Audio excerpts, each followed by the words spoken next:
Assalamualaikum warahmatullahi wabarakatuh. Ketemu lagi guys di Lavi Channel. Kita masih masuk di segmen satu hadis. Kita masih membahas tentang Sahih Al-Bukhari. Nomor hadis di 3281. Hadisnya tentang janggut Rasulullah. An Wahhab Abi Juhaifah As-Suwa'i qala Ra'aitun Nabiyya sallallahu alaihi wasallam wa ra'aitu bayadun min tahti syafatih as-sufla ala anfaqah. Dari Wahhab Abu Zuhaifah al-Suwa'i, dia berkata, aku pernah melihat Nabi sallallahu alaihi wasallam dan kulihat warna putih pada rambut janggut yang terletak di bawah bibir beliau. Pesan hadis, Rasulullah memiliki janggut yang tebal dan hitam. Meski Rasulullah telah berusia, uban yang ada pada rambut dan janggut beliau terhitung sedikit. Jadi ini adalah hadis tentang bagaimana janggut Rasulullah. Nah, jadi dari pesan hadis ini bahwa Rasulullah itu memiliki janggut yang tebal dan juga hitam.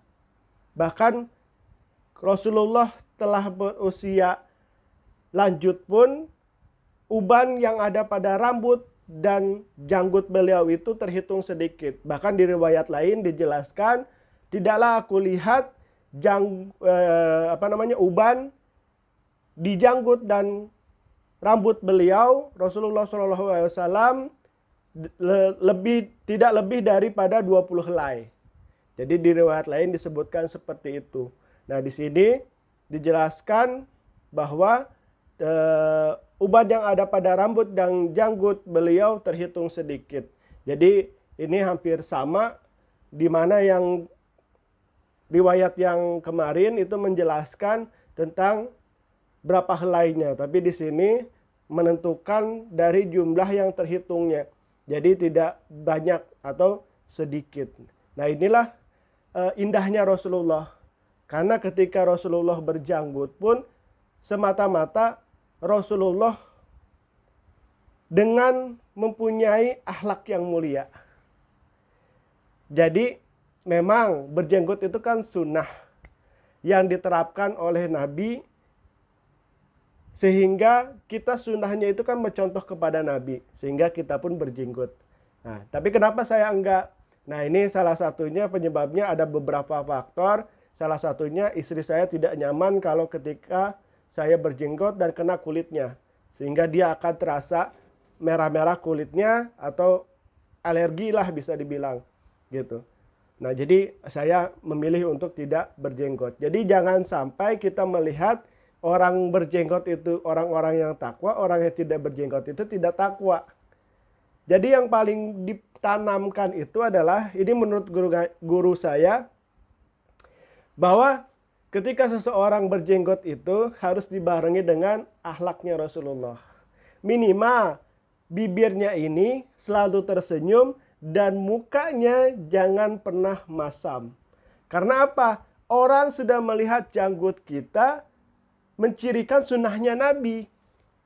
Jadi jangan sampai janggutnya terlihat sunnah tapi mukanya bengis. Jadi hati-hati banget gitu. Jadi harus dibarengin, ketika muka berjanggut, apalagi janggutnya tebal seperti Rasulullah, mukanya pun harus muka yang berseri-seri dan dibarengi dengan senyum ramah. Karena Nabi pun seperti itu. Contohnya gini, misalnya kita bandingkan Nabi dan juga Abu Jahal. Nabi manusia yang paling mulia, yang dimuliakan oleh Allah. Abu Jahal manusia terhina yang telah dihinakan oleh Allah. Kenapa beliau yang satu dimuliakan oleh Allah, yang satu dimurkai oleh Allah, dihinakan oleh Allah? Karena kan akhlak dan tingkah lakunya yang tidak sesuai dengan petunjuk Allah dan Rasulnya. Kan seperti itu. Tapi kalau mereka tanpa bersikap, tanpa melakukan sikap, kita bisa ambil foto dua-duanya, ambil background dua-duanya. Rasulullah dan Abu Jahal. Kalau lihat dari struktur, tubuh, bukan struktur tubuh, jangan terlalu jauh.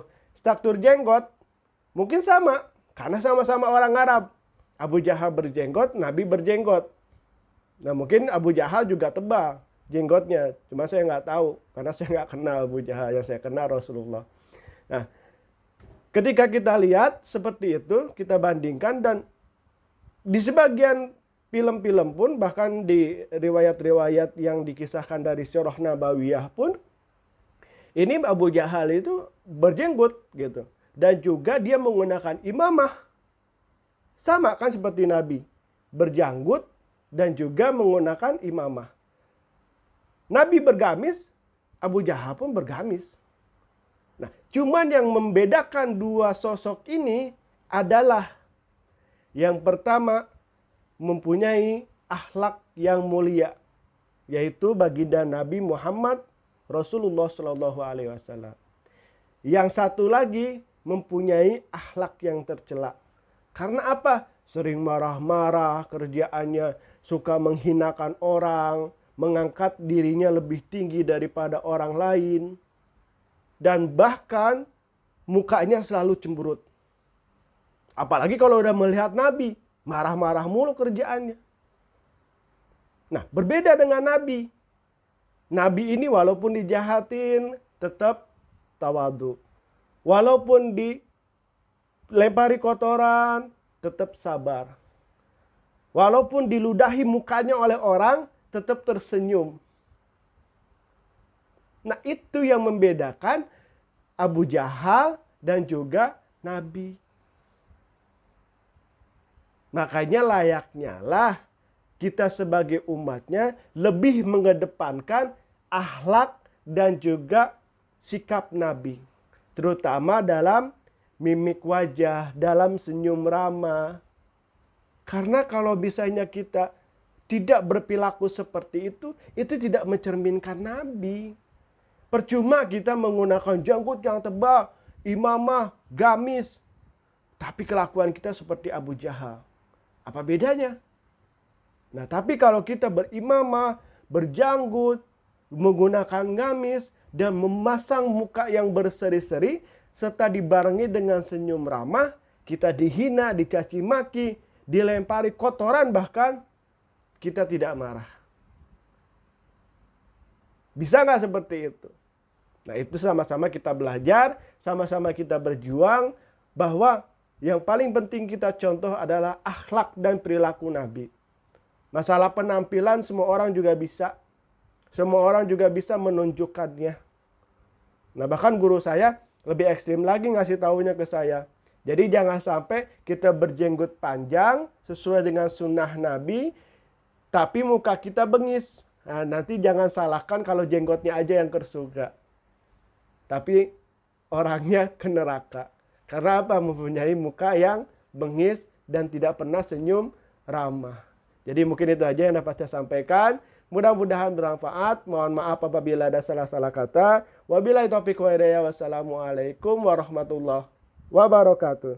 Dadah.